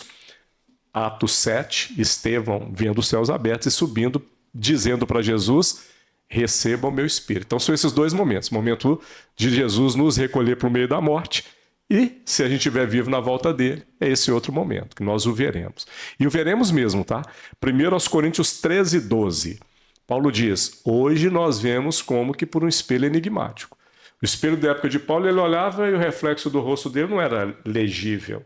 Mas ele diz assim: mas virá o que é perfeito, e eu o conhecerei como ele me conhece. Top demais, né? Eu já tive situações de algumas pessoas falarem assim, ó, por exemplo, quando eu vou ver Jesus? Quando a gente for recolhido. Mas outras pessoas já entenderem assim, ó, elas vão morrer, vai ficar ali esperando, dormindo. Vai ficar dormindo ali até chegar o dia do julgamento. No final aqui eu vou até indicar, sabe, eu tenho já 12 videoaulas no Instagram, você consegue, depois eu vou dar aqui o Instagram na bio, né? Você consegue lá 12 videoaulas sobre o destino dos mortos. O destino dos mortos. Não dorme. Jesus conta isso em Lucas 16. Estão despertas. Isso é o ensino da igreja em 2000 anos, tá? Olha, a gente pode falar de Irineu, de Agostinho, de Metódio, João de Damasco, Tomás de Aquino, Lutero, Calvino, Zwinglio. Todos eles ensinam a mesma coisa, a imortalidade da alma. Morreu, alma e espírito estão no céu, no paraíso, os salvos. Já Lutero vai até dizer, mais ainda, vai estar em comunhão já com Deus e com os anjos, sendo aperfeiçoados. Não dorme, quem dorme é o corpo. Então isso não é uma linha de raciocínio. Não é assim, igual a gente falou assim, essa é uma linha de raciocínio. Isso não é uma linha de raciocínio. Não é bíblico. Então, levanta a plaquinha. Da cadeira da coxinha estragada. Essa é a coxinha estragada, né? Mas essa a gente pode até dar um desconto. Porque alguns irmãos nossos, né? Algumas até denominações que penetram muito na mídia, ensinam sobre o sono da alma. Isso. Então isso acaba influenciando muitos irmãos, muitos cristãos. E até porque a Bíblia de vez em quando fala de sono. Vamos que o nosso irmão Lázaro está dormindo. Mas veja isso aqui, o dormir é o corpo. A gente quando vai no velório, você vê o corpo no caixão, não parece que ele está dormindo? Você vê as pessoas chegarem até o corpo e dizerem, né? Por que você nos deixou? Aí você pergunta, mas ele está aqui? Quem é que deixou? A alma e o espírito, que é onde estão os aspectos da nossa humanidade. Esses sobem, vão para o céu. E aí o corpo está ali e a alma e o espírito já não está. O corpo vai para o pó da terra, como quem dorme, apodrece, às vezes não é encontrado, mas um dia Deus vai ressuscitá-lo pelo poder da sua palavra, que traz a existência que não existe. Ele voltará, alma e espírito, se for salvo. Vem do céu e junta-se e o corpo glorifica. O homem é completo e pleno se ele for alma, espírito e corpo. Então, mesmo no paraíso e no céu com alma e espírito, ele está incompleto. Ele está experimentando uma alegria que nós chamamos teologicamente provisória. Aperfeiçoamento em santidade. Melhor do que aqui, mas não é a Nova Jerusalém. Olha aí. O paraíso não é a Nova Jerusalém. A Nova Jerusalém é para corpo, alma e espírito, plenos. Quando vocês dão uma olhada, eu vou abrir aqui tem Daniel algumas 12, denominações que eles... falam do sono da alma. O sono sem da alma sonhos. Nunca foi pregado em 2000 anos de igreja. Foi pregado assim, claro que tem. Mas eu digo na sua totalidade. Nesses grandes homens nós temos os pais apostólicos, a reforma protestante. Nenhum deles fala de sono da alma, porque o texto é muito claro. Estevão vai falar, receba o meu espírito. O nosso irmão da cruz vai dizer, vai ouvir, hoje estarás comigo no paraíso. Olha, imagina se Jesus vai pegar esse homem no colo, entrar com ele no paraíso, ainda pedindo silêncio para os anjos, né? Fica em silêncio que ele está dormindo. Não. Quando ele fala estará comigo, é comunhão, é relacionamento, é união. Tem um texto da Bíblia de Daniel 12, que ele, para mim, é apologético nisso aí. Ele é defesa da fé e não tem como fugir. Olha o que ele diz, Daniel 12, 2, olha só. Está escrito assim, e muitos dos que dormem no pó da terra ressuscitarão. Quem que vai para o pó da terra quando morre? O corpo. É ele que vai ressuscitar. A ressurreição, na verdade, não é para alma e para espírito. Ressurreição é para corpo. É até uma questão que eu sempre pergunto para os alunos, né? Quem vai ressuscitar? Corpo, alma ou espírito? Corpo. Agora, é claro que quando ressuscitar esse corpo, nós veremos a pessoa como a gente já conhece, como eu estou vendo vocês aqui. A gente não consegue, eu não consigo ver, os meus sentidos não mostram que eu estou vendo um corpo, uma alma e um espírito, mas é isso que está aqui conosco. Quando ressuscitar vai ser assim, mas hoje na morte, alma e espírito no paraíso, Lucas 16, a partir do verso 19, vai falar seio de Abraão, mas atualmente é paraíso. Aí todos esses textos, ó, que eu acabei de falar, Apocalipse 6, 9 e 10, Apocalipse 7, são vários textos que vão desmentir para nós o sono da alma. Não, a alma está desperta. Eu falei desse versículo 12, 2, viram? Dormem no pó da terra. Né? Ô Aldo, explica um pouco para a gente sobre a desolação. Ah, Porque tá. tem a gente tem uma pergunta aqui, que assim, o que é abominável da desolação? Opa, é essa aí que nós começamos a tratar de Daniel 9, 27. Você se lembra? Porque nós falamos da última semana de Daniel. Que Daniel fala, e ele fará um acordo com muitos durante uma semana, mas na metade da semana cessará o sacrifício. E aí nas asas da abominação virá o assolador, né? Algumas traduções, né? Algumas versões vão dizer abominável da desolação, ou então vão dizer sacrilégio terrível. Eu já falei de 2 Tessalonicenses capítulo 2. Lembram lá? Que ele virá e vai querer assentar no templo de Deus querendo ser Deus. Agora, tem um ensino que vem da boca de Jesus, tá? Mateus 24, ele fala desse texto e ainda pede para nós consultarmos Daniel. Mateus 24, 15. Ele diz assim, quando, pois, virdes que a abominação da desolação de que falou o profeta Daniel, olha aí. E para quem tem uma Bíblia de estudo, que é muito importante, né? Bíblia de estudo, ela vai dar no meio das Bíblias, por exemplo, uma referência cruzada. Veja isso aqui. Isso aqui com certeza vai indicar Daniel. A minha aqui, por exemplo, é capítulo 15, Daniel 9, 27. Tá vendo? Já está aqui como referência cruzada. Ela fala também de Mateus 13 e de Lucas 21, porque os dois também são sermões escatológicos. Os sermões escatológicos de Jesus estão gravados nesses livros, nesses evangelhos, né? Nesses capítulos. Marcos 13, Lucas 21 e 24, 25 e 26 de Mateus. Então Jesus disse, ó, quando pois virdes que a abominação da desolação de que falou o profeta Daniel está no lugar santo, quem lê entenda. Agora preste atenção. Antíoco Epifânio, a Bíblia católica, ela tem os deuterocanônicos, que foram canonizados pela segunda vez. Lá tem 2 livros que têm o nome de 1º e 2º Macabeus. São livros históricos. Nós, os protestantes, não entendem os como canonizados, porque eles vieram depois do cânon de Esdras e Neemias, no período que nós chamamos interbíblico. É ali entre 400 anos antes de Cristo e Cristo, que Deus não inspirou nenhum profeta ali, a palavra, né, para poder escrever. Então nós não consideramos como inspirados, mas é história. Macabeus é uma família, é um sobrenome de judeus. E Antíoco Epifânio, ele chega como general e ele vai promover o abominável da desolação. E é o que é isso? Ele sacrificou uma porca no templo dos judeus e quis levar uma imagem de um deus pagão para lá. Os judeus que definitivamente riscaram a idolatria do meio deles no exílio babilônico, eles vão fazer o quê? Eles vão declarar guerra com ele. Por isso que a revolta dos Macabeus. Aquilo foi um exemplo de abominável da desolação. É querer no templo de Deus trazer o paganismo. É o que o anticristo vai querer. Ele vai querer ser adorado. E aí Jesus, olha que tremendo. Ele fala, quando virdes, né, o abominável da desolação de que falou o profeta Daniel, no versículo 16, ele fala de contexto judaico, vocês vão se lembrar. A última semana de Daniel é para judeus?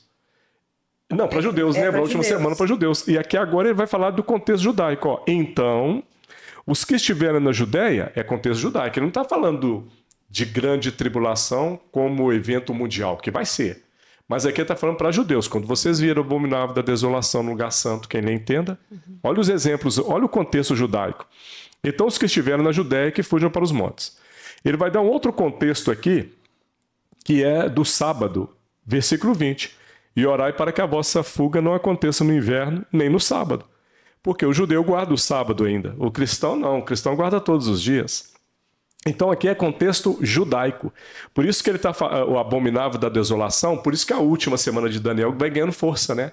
Ela realmente pode ser um evento para Israel, o Israel escatológico, para Israel voltar para Deus. Então o abominável da desolação é isso. É o anticristo querendo adoração. Ô, Aldo, me dá uma definição simples assim de desolação, assim, só uma. É aquele talvez para eu possa preencher direitinho todo o entendimento. Vamos usar os dois termos, sacrilégio terrível e abominável da desolação. Quando a gente fala sacrilégio e abominável, parece a mesma coisa. Abominável para Deus é inaceitável para Deus. É contra a sua santidade, né? E aí quando a gente fala de terrível ou então desolação, desolação lembra o quê, né? Alguém que foi deixado, né? Então deixado é o quê? É Deus. E aqui nós estamos entendendo. Nós temos que entender. Contexto judaico, a igreja de Cristo adora, os cristãos adoram uma presença viva. Nós não precisamos levantar um poste ídolo, precisamos levantar uma imagem para falar que Deus está nele, né? Nós sabemos que Deus já está aqui, que o Espírito Santo habita em nós, nos consola, ele é presença viva. Antes Deus era da cara para fora para mim, Jesus Cristo era da cara para fora, agora ele é dentro. Mas no contexto deles aqui, que ainda cultuam no templo de forma religiosa, com formas, né? Então, dentro do contexto deles, chegar alguém dentro do templo e colocar, para eles vai ser uma abominação, inaceitável, desolação, deixou Deus de lado, terrível e sacrilégio, tudo aponta para a mesma coisa. É uma atitude de alguém contra a santidade de Deus, contra os princípios dos judeus, que não são os nossos, tá? É muito bom falar aqui nesse momento que, biblicamente, teologicamente, a gente olha para a palavra de Deus e vê lá vários povos no Antigo Testamento, né? Caldeus, filisteus, não é assim? Mas existem 3 povos teologicamente na Bíblia para Deus: os judeus e os que não são judeus. Os que não são judeus são chamados de gentios, é quem não serve à lei mosaica. O terceiro povo é o povo de Deus, tá? O povo de Deus é quem? Igreja. Quem é a igreja? É o judeu que se converteu ou o gentio que se converteu. Se o judeu não se converter, ele não é de Deus. Ele cumpriu um tempo no Antigo Testamento. Ele estava ao lado de Deus para revelar que o Deus verdadeiro é o Deus dos hebreus, o Deus dos judeus. Mas se ele não se converter, ele não é igreja. Por quê? Às vezes nós trazemos muitos elementos, né, do judaísmo para as nossas reuniões, né? Trazemos muitos elementos que, enfim, é só festa, é só dar cara para fora, isso não salva ninguém. Eles não são salvos só porque são judeus. Assim como todo ser humano tem que se render ao Senhor para ser igreja. O povo de Deus é a igreja, que é a conversão de gentios e de judeus. Tá bom? Senão, às vezes, quem está nos ouvindo pode achar que só de ser judeu já é salvo, né? Professor Aldo, tem uma pergunta aqui que é o seguinte. Várias pessoas já se levantaram e as pessoas acharam que era o anticristo e foram se passando os anos, né, e viram que não era. Que não era. Que não era. Isso. Opa! O senhor acha que hoje nós estamos vivendo 2 perguntas? Sim. Somos a última geração? E o senhor acha que o anticristo já está entre nós? Então, mas você comentou antes, foi sobre, perdão, você fez as 2 perguntas, mas tinha feito um comentário que eu já pensei em coxinha estragada. Você vai se lembrar que você falou que tem algumas pessoas entre nós que algumas pessoas se passaram Sim, no mundo, isso. nos anos, né? Alguns anos atrás. Prevendo a data de volta de Cristo.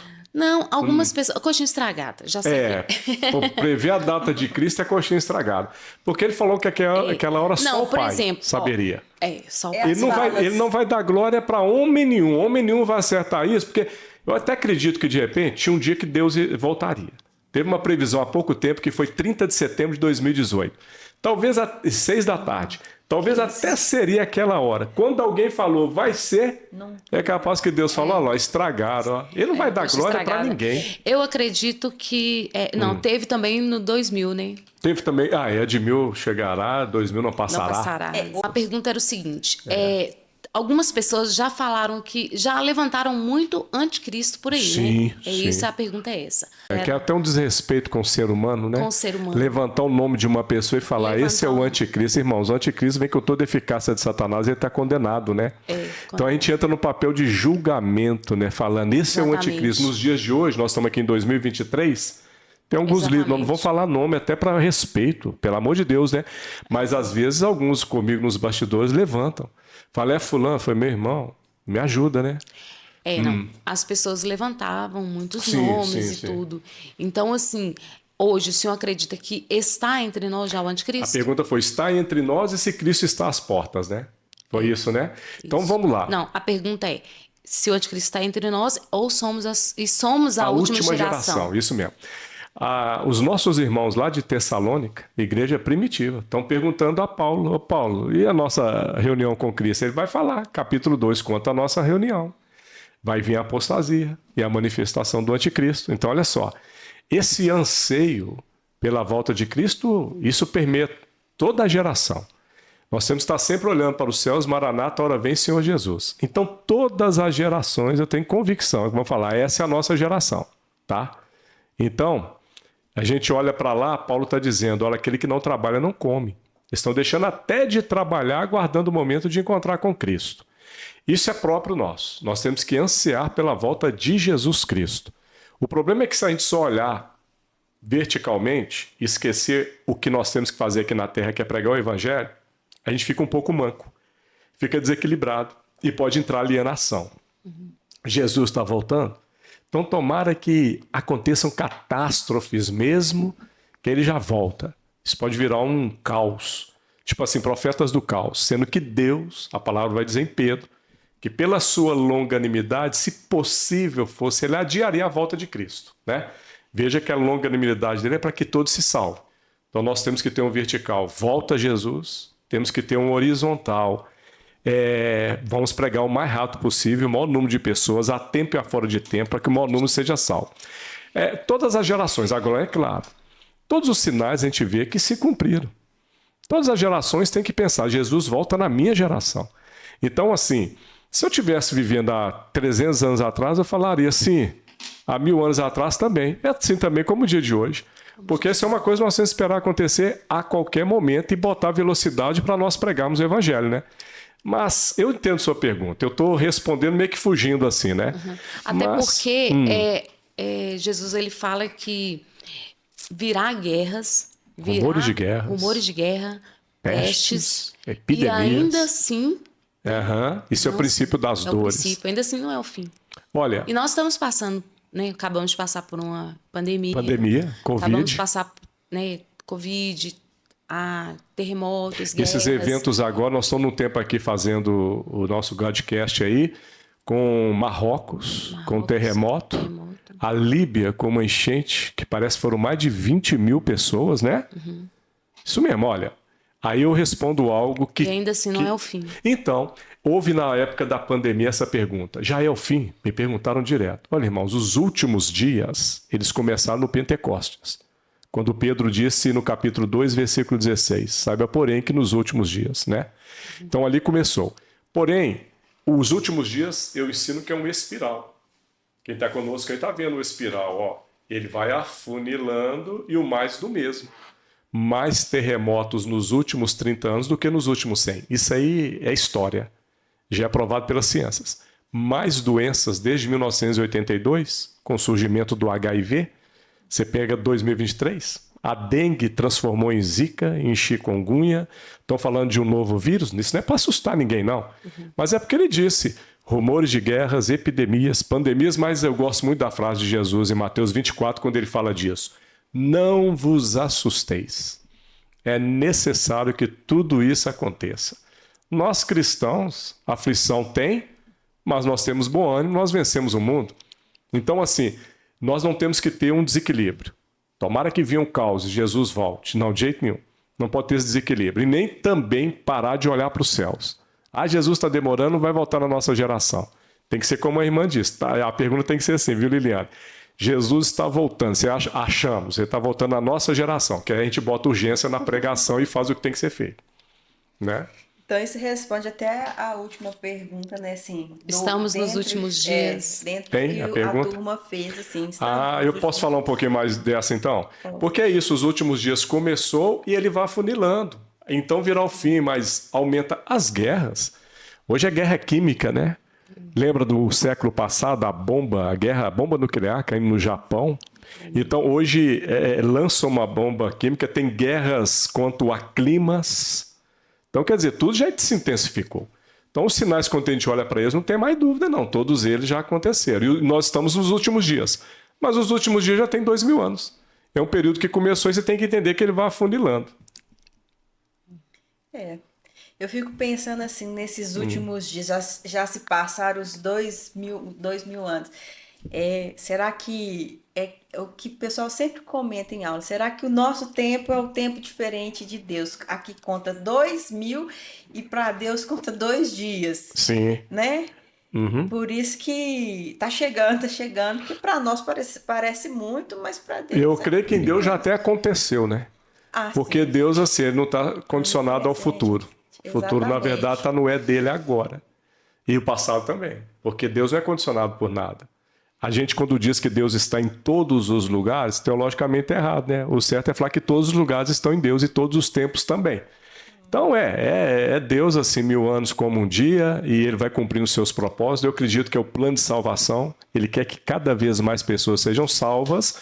Por isso que o equilíbrio nosso é esse. É a gente realmente assim aguardar a vinda gloriosa de Jesus e fazer o nosso trabalho aqui, que é pregar o evangelho. Amém? Temos que lembrar que nós somos a noiva do Cordeiro. A noiva do Cordeiro e haverá um casamento. Haverá um casamento. Enquanto noivo, nós estamos sendo santificados, preparados, adornados, imaculados para esse grande dia. As plaquinhas foram mostradas todas aí? Só uma, qual mas que é? assim, ó, essa daqui vai ficar assim. Por uma parte. Nós já queimamos muita coisa aqui hoje, né? Hoje bastante. Coxinha estragada para muita Vamos coisa. O pra essa telão. que fala algo que, né? Que encaixa Acesso ao Pai. Acesso ao Pai. Isso aqui é Bíblia purinha, né? O que faz nos acessar ao Pai é a palavra de Deus. As chaves estão na Bíblia. Por isso que eu uso muito assim, chaves do reino, né? Pega essa chave, acessa ao Pai. Olha, irmãos, às vezes a gente lê meditando, né?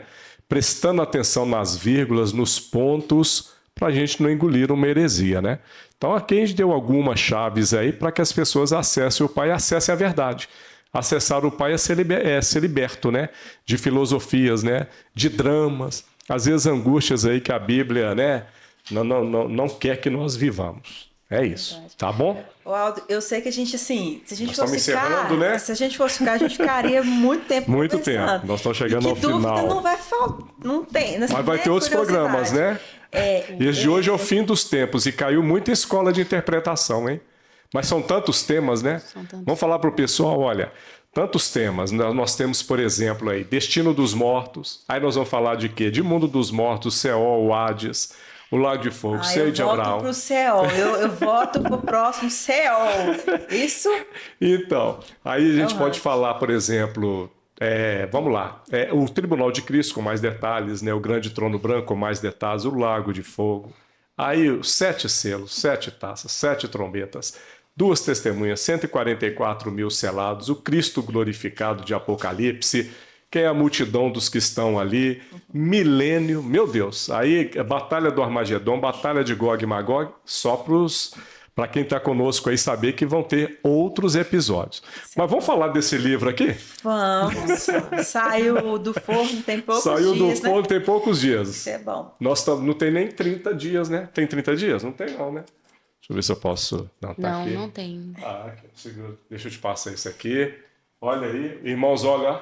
Saiu tem mais ou menos 30 dias, não tem 30, tá? Isso aqui é um livro que o Senhor Jesus Cristo, o Espírito Santo, Deus Pai, me concedeu. Eu ensino essa matéria, eu estudo essa matéria desde 2015, já tem 8 anos, na verdade, desde 2013, já tem 10 anos. Olha o título. Escatologia, uma obra de arte de Deus. Olha que tremendo, uma obra de arte de Deus. É assim que eu vejo escatologia. Escatologia, uma obra de arte de Deus? Outro tema aí, ó. O verbo bara, do primeiro versículo da Bíblia, quando eu li e entendi, eu falei, isso é uma obra de arte. Ela não está pronta, ela aguarda um envernizamento, ela aguarda um acabamento, uma proteção. E ele já está liberado para você adquirir, tá bom? Vou passar aqui agora, quero que vocês passem também o de vocês, tá? Que eu tenho aqui o meu Instagram, vai estar no livro, mas tanto o meu Instagram quanto o meu YouTube é o mesmo, tá? É Professor Aldo Rodrigues, tá bom? Lá no Instagram, você pode me chamar lá para qualquer dúvida, vou te atender, tá bom? Vou te indicar onde você consegue o livro aí. O YouTube também, nós vamos colocar lá o programa nosso aqui, o Godcast, né? E aí você pode acessar, adquirir e dentro do Instagram tem um curso já pronto, vídeo aula, 12 aulas do destino dos mortos, tá? Se você quer saber desse tema, vou alimentar com outros cursos em breve lá e Deus já está dando até a possibilidade de um segundo volume aí que é sobre o Apocalipse. Tá bom? Isso é ótimo. Mas faça aí também, divida se você quiser, vocês quiserem aí o Instagram de vocês. Fala um pouquinho de atuação aí. Ó, o meu Instagram é de Santiago, eu gosto de postar as coisas lá, bem do que a gente eu estou vivendo num momento de estudo, né? E como é que está o momento de estudo? Fala um pouco. Então, tá surpreendente, né?